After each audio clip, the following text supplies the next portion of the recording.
Hello everyone, I'm Denton. Today I want to tackle a question that I know a lot of English speakers have when they start learning Chinese. Why is there such a huge emphasis on tones in Chinese? But nobody ever told you to learn tones when you were studying English. It feels a little unfair, doesn't it? Well, to really understand this, we need to take a quick trip back in time and look at the history of Chinese language. You see, the modern Mandarin we speak today is a result of thousands of years of evolution from ancient Chinese. Now, ancient Chinese was actually way more complex in terms of pronunciation. It had a lot of final consonants, kind of like what you hear in Cantonese today. Over time, these final consonants started to simplify or disappear. Why? Well, there's a linguistic principle called the economy of effort. Basically, when humans speak, we tend to look for the easiest, most fluid way to get words out. Those complex consonant endings tend to weaken in fast speech to save energy. But here is where it gets interesting. This simplification caused a big problem: homophones. If you strip away the endings, a lot of different words end up sounding exactly the same. Imagine trying to have a conversation where 10 different words all sound like cat. It could be total chaos. So humans are clever. We came up with a solution. We took the natural rise and fall of our voices, the melody of speech, and we fixed it. We turned it into a set of mandatory rules called tones. Think of it like singing. You take the same basic note, but you sing it with a different melody.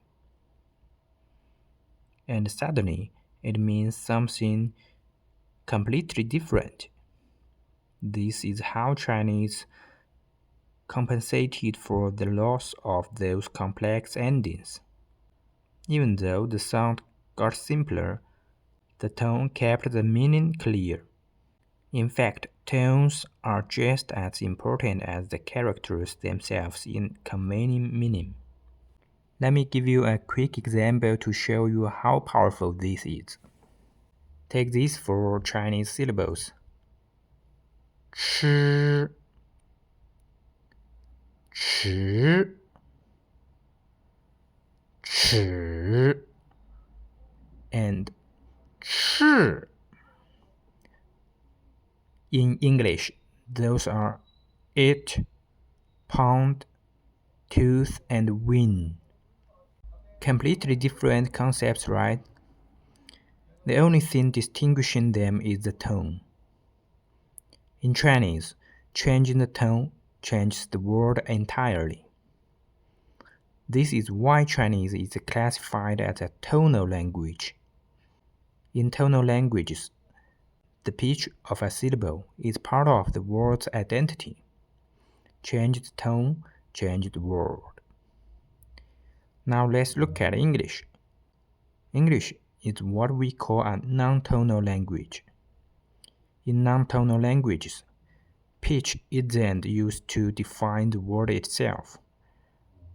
Instead, we use pitch or intonation for something else. Emotion, attitude, and sentence structure. Let me demonstrate with a simple word, no. If I say no, falling intonation, like the fourth tone in Chinese, this sounds firm. Maybe I'm angry or really unwilling.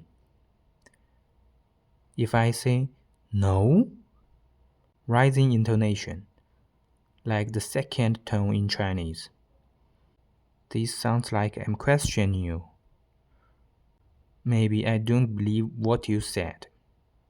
But here is the key difference. No matter how I say it, with anger, with doubt, or with excitement. The word is still spelled N-O. It still carries the core meaning of negation. The tone changes my feeling about the no, but it doesn't turn no into yes or cat. So there you have it. Tones are the secret mechanism that allows Chinese to stay precise even with simpler syllables. They are the DNA of vocabulary. I hope this little history lesson helps you understand the why behind the tones if you are learning Chinese. It's not just busywork, it's literally how true language works. That's all for today's little chat. If you found this interesting, hit that like button and subscribe for more.